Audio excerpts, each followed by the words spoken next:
Bismillah, alhamdulillah, wassalatu wassalamu ala rasulillah sayyidina maulana Muhammad bin Abdillah wa ala alihi wa sahbihi wa man wala. Kemarin kita sudah membahas beberapa, cuman anak kemarin sebelumnya ada yang mau tak bahas dulu sebelum kita masuk ke itu. Tapi nggak ada masalah. Eh kan tak baca ya ibarahnya itu. Awal itu syartuhu al-ijab, ya kan? Tabiatuka wa malaktuka wal qabul, hastaraitu wa tamallaktu wa qabiltu.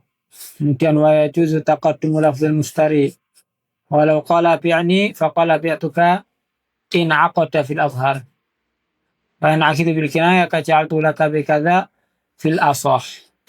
Tahu enggak bedanya azhar sama asah? Nah, ini ada mustalahat di minhaj. Nah, ini yang harus difahami bagi para pelajar minhaj. Karena istilah fikih itu banyak dan minhaj punya cara sendiri Imam Nawawi khususnya di minhajnya. Yang punya PDF Matlabul Iqad inti dulu itu di Al-Maqsidul berapa ya, Al-Maqsidul Sadis atau Al-Maqsidul Khamis, itu khusus yang membahas mustalahat fil minhaj. Nah, tapi kalau dibaca dari awal itu lebih ahsan. Karena kalau nanti baca seperti di sarah-sarah Hasyiah Tuhfah nggak cukup pakai mustalahat minhajnya. Apa bedanya al-azhar sama al-asah? Al-azhar itu berarti Imam Syafi'i itu punya beberapa akwal dalam masalah itu. Misalnya ada qaul ya, Imam Syafi'i bilang hukumnya ini boleh, mubah. Di kitab lain misalnya Imam Syafi'i bilang makruh misalnya. Di kitab lain misalnya bahkan bilang haram misalnya. Akhirnya Imam Nawawi mentarjih mana di antara akwalnya Imam Syafi'i yang paling kuat. Nah, itu dibahasakan dengan al-abhar. Berarti lawannya al-abhar namanya al-dhahir. Berarti khilafnya dalam kata-kata al-abhar itu antara akwal Imam Syafi'i sendiri. Berarti akwalnya siapa? Imam Syafi'i sendiri. Kalau kata-kata fil asah, itu khilafnya ashabul wujud. Murid-muridnya Imam Syafi'i. Ya kan? Murid-muridnya Imam Syafi'i ashab.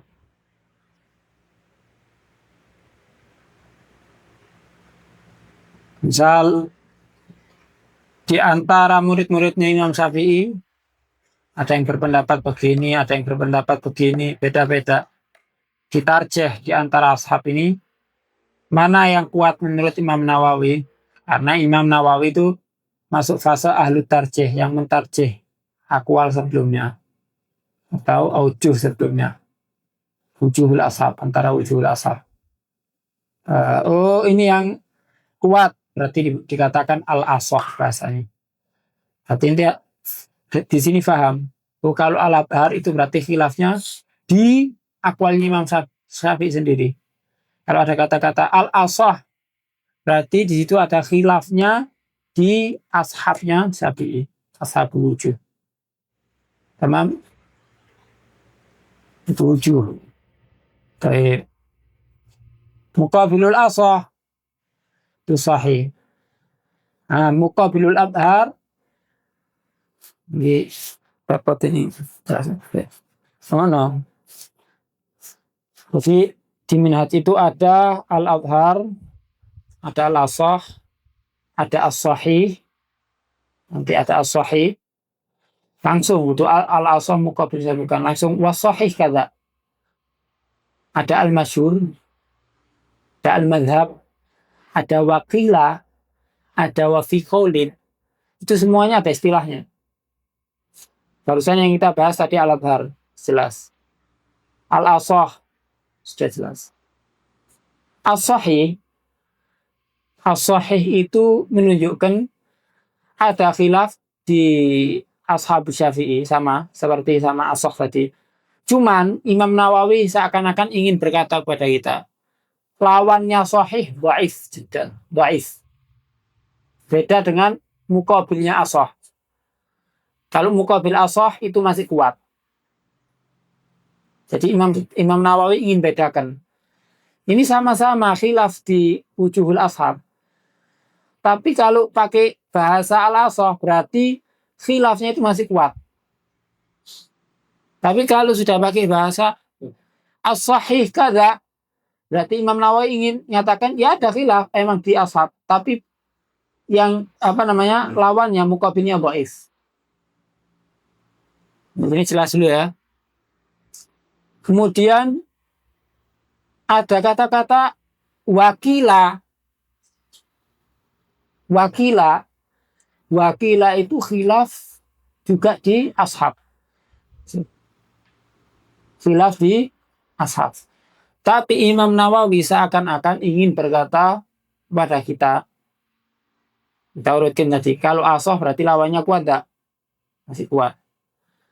Kalau sahih ingin mengatakan pada kita bahwasanya lawannya tidak kuat, dhaif. Tamam. Kalau ada kata wakila kada, ini sama-sama sabnya. Wakila kada, Imam Nawawi ingin berkata kepada kita, ini ada pendapat begini, tapi Anda tidak tahu ini kategori kuat atau dhaif. Tidak tahu martabahnya. Dibahasakan dengan wakila. Oke. Berarti as-sahih, sahih sama wakila perputarannya dari mana? Ashab Syafi'i. Oke, sampai sini jelas ya. Baik. Kalau al-adhar tadi akwal imam. Ya, akwalul imam. Ini Imam Syafi'inya, Mujahid mutlaknya. Baik, ada wafi qaulin. Barusan yang kita bahas wakila kan? Ada wafi qaulin. Kalau wafi qaulin itu ingin mengatakan Imam Nawawi pada kita itu khilaf di antara akwalnya Imam Syafi'i juga. Tapi sama statusnya seperti wakila. Berarti apa? Ingin mengatakan pendapatnya Imam Syafi'i yang ini Anda tidak tahu kekuatannya. Apakah dia kategorinya dhaif atau kuat? Bahasanya wafi qaulin. Berarti kalau bilang lawannya kuat berarti apa? Al-adhar. Muqabilnya berarti ad-dhahir. Masih kategori kuat tak? Kuat. Apa sampai sini? Kemudian ada al-masyhur. Kalau al-masyhur itu qaulnya siapa? Syafi'i. Tamam. Lawannya al-masyhur dhaif. Bahasanya al-masyhur. Masuk pasukan halaman 70. Baik, itu. Lawannya al-masyhur berarti dhaif. Kemudian ada wafil madhab. Wafil madhab kada. Wafil madhab itu dengarkan. Jadi ashab Syafi'i anggapannya ada yang dia senior, ada yang junior. Yang junior ini kadang-kadang dia tidak nutut Imam Syafi'i. Belajar sama seniornya. Paham? Belajar sama seniornya. Akhirnya yang juniornya ini dia mengatakan misalnya ini yang junior semua misalnya. Ja'far ngomong, Imam Syafi'i ngomong ini. Bilang hukumnya ini seperti ini. Faik bilang, loh, bukan kolnya Imam Syafi'i itu seniornya kita. Berarti ada beberapa turuk, ada 2 turuk di sini, atau bisa sampai 3 nanti, sampai 4. Berarti ada khilaf ini intimaknya kepada seniornya atau intimaknya qol ini kepada siapa? Imam Syafi'inya. Imam Nawawi nanti bahasakan yang muktamad di antara turuk itu dengan bahasa wal madhab kata. Kalau sudah ada kata-kata wal madhab nanti inti lihat di syarahnya pasti dijelaskan.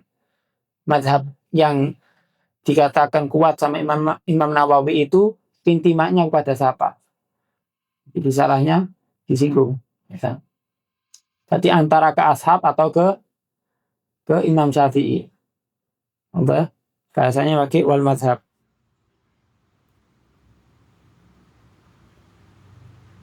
Sana rasa yang penting itu sebetulnya ya ilmu-ilmu istilah itu penting. Hanya dikatakan la musyahata bil istilah. Apa la musyahata? Jangan kikir untuk memahami istilahat. Karena istilahat itu yang menjadikan ente itu betul-betul dalam segala ilmu itu faham. Kalau misalnya ente baca fikih, hadza hukmuhu sahih. Ente baca hadis, hadzal hadis sahih. Apakah sahih di dalam hadis? Ilmu al-hadis sama baca fikih sama? Sama mbak. Makanya la musyahata istilah. Jangan kikir dalam istilah. Mana fa'ilnya? Tak saya ngomong al-fa'il Zaid la al-fa'il Allah subhanahu wa ta'ala. Ini nyambungin ang nahu ya, ini fa'ilnya nyambungnya ke ilmu akidah. Nah, padahal masing-masing punya istilahat. Nah, fa'il di nahu ya beda istilahnya, jangan dikaitkan dengan ilmu akidah. Yang akidah pun jangan dikaitkan sama nahu. Kullu fannin lahu istilahat. Makanya kita dianjurkan untuk mempelajari semua bidang agar tahu perputaran istilah-istilah yang nanti akan disinggung di ilmu, khususnya usul.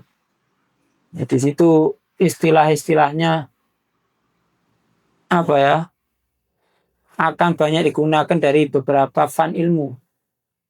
Untuk manteknya, ada wadhu'nya, ada adabul bahas wal munadharahnya.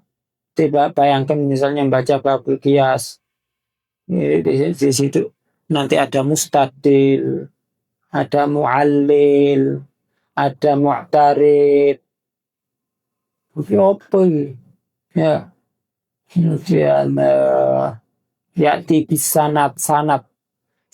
Apa sanad? Ilmu ushul hadis.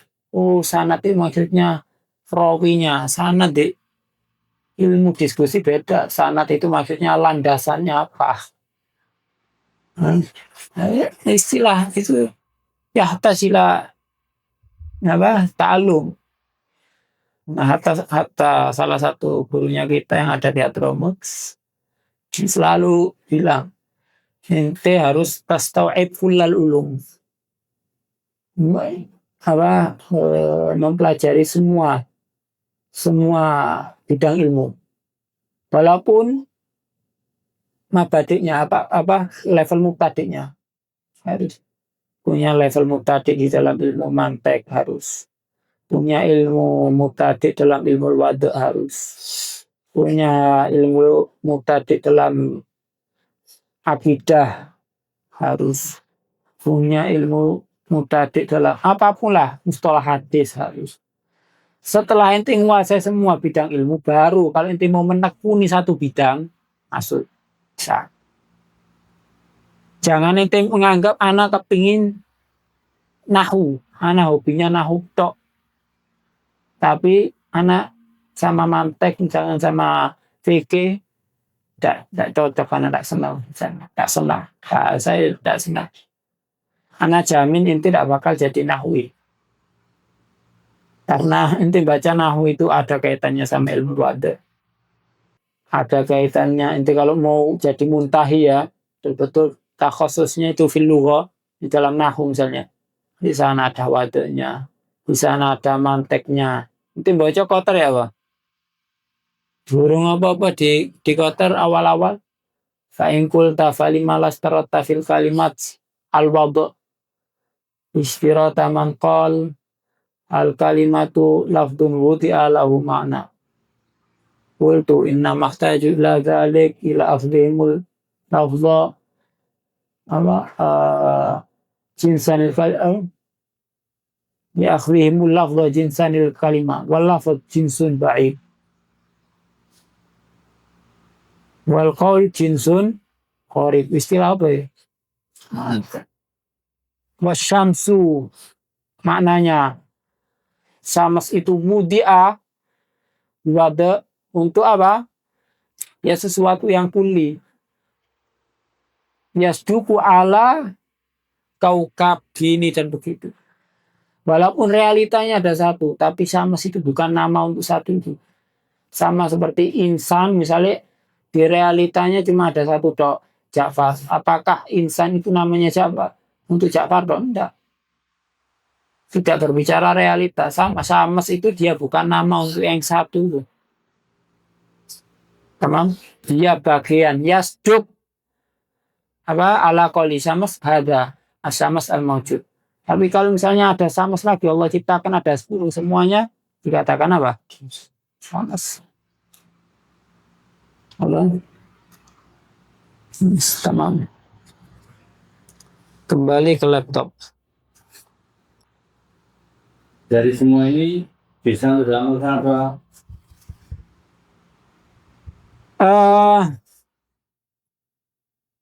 Ada nanti tafsil, ada yang fil ifta, ada fil qadha, ada fi haqqi nafsi.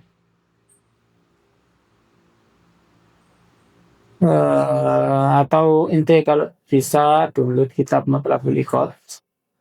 Kita baca mustalahat minhatnya sebentar pertemuan berikutnya insyaallah.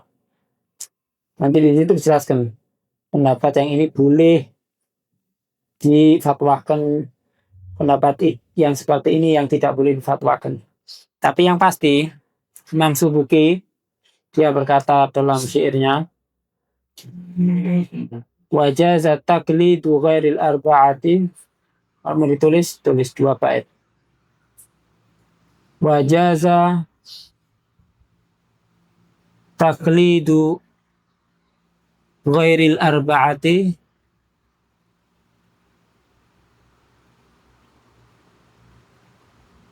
fi haqqi nafsihi fa fi hadha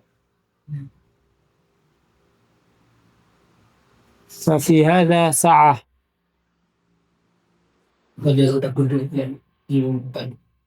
Fajaza taqlidu ghairil arba'ati fi haqqi nafsihi fa fi hadha sa'ah. La fi qada'in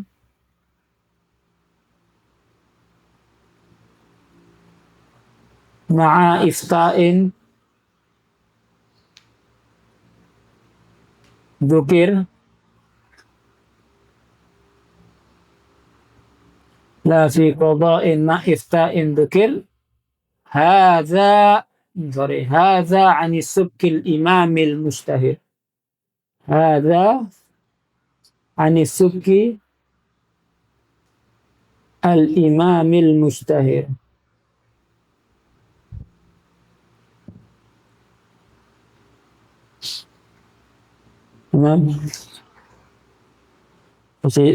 Apa yang disampaikan situ? Imam Subuki ingin mengatakan kalau orang pelajar ya, dia tahu pendapat-pendapat aqwal ya, maka boleh diamalkan fi haqqi nafsi.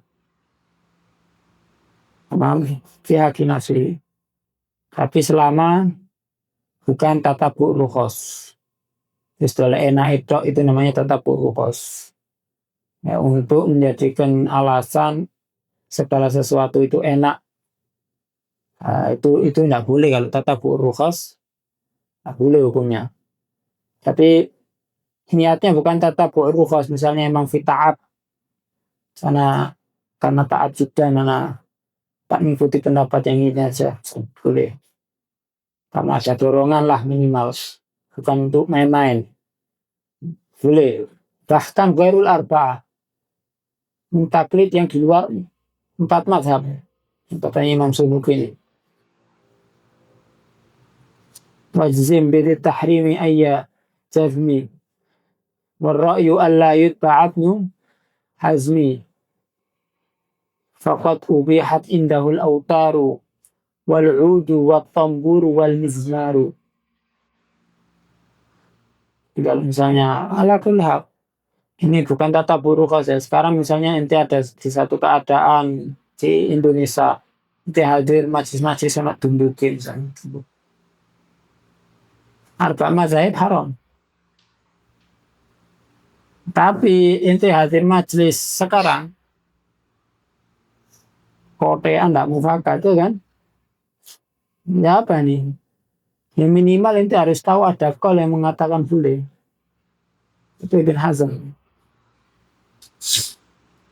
Memang Hakim Nasik untuk disebarluaskan.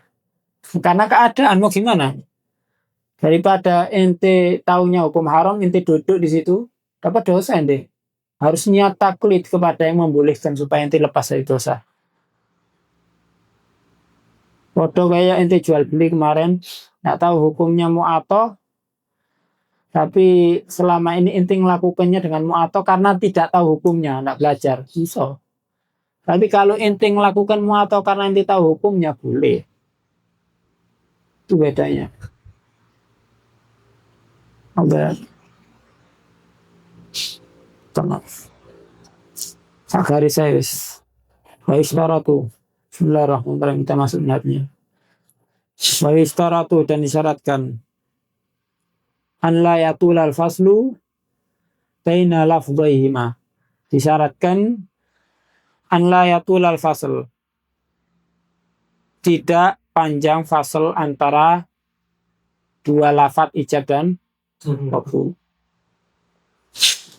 Kiranya tidak dianggap yushiru bil i'rad, dianggap berpaling dari transaksi jual beli. Di Islam itu betul-betul ingin mengatakan ente kalau di momen serius yang serius. Kalau di momen yang harusnya di situ serius, ini urusannya untung dan rugi. Jadi ente sisakan waktu sejenak untuk betul-betul fokus akad di situ. Jangan sampai ada yang tertipu.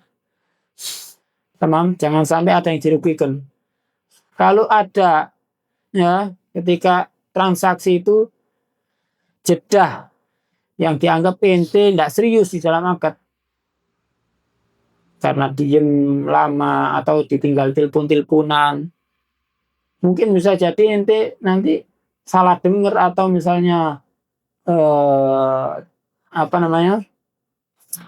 atau lupa dengan apa yang disampaikan, bisa jadi apa kemungkinan kecil ini akan bisa terjadi apapun.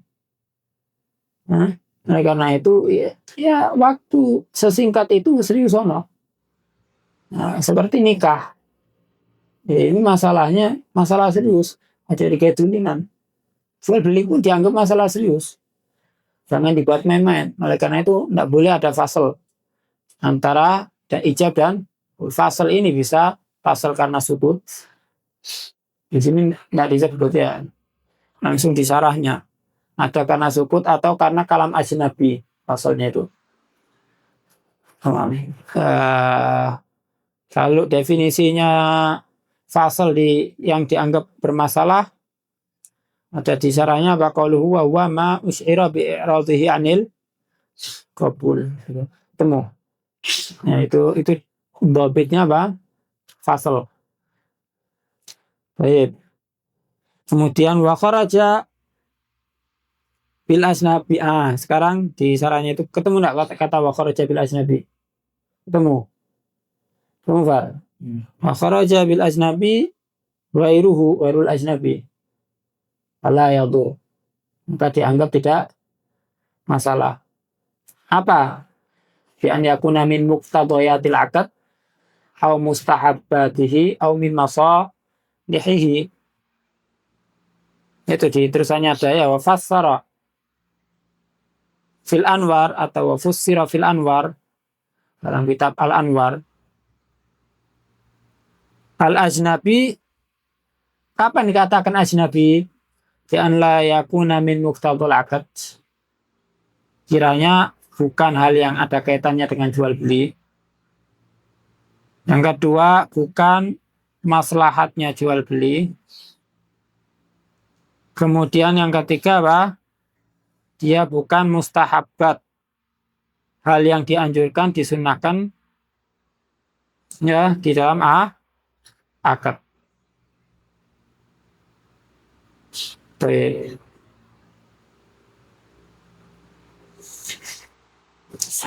Terusannya itu amma ala masahul musannif fi babin nikah fa huwa laysa mustahab, dan seterusnya. Intinya begini.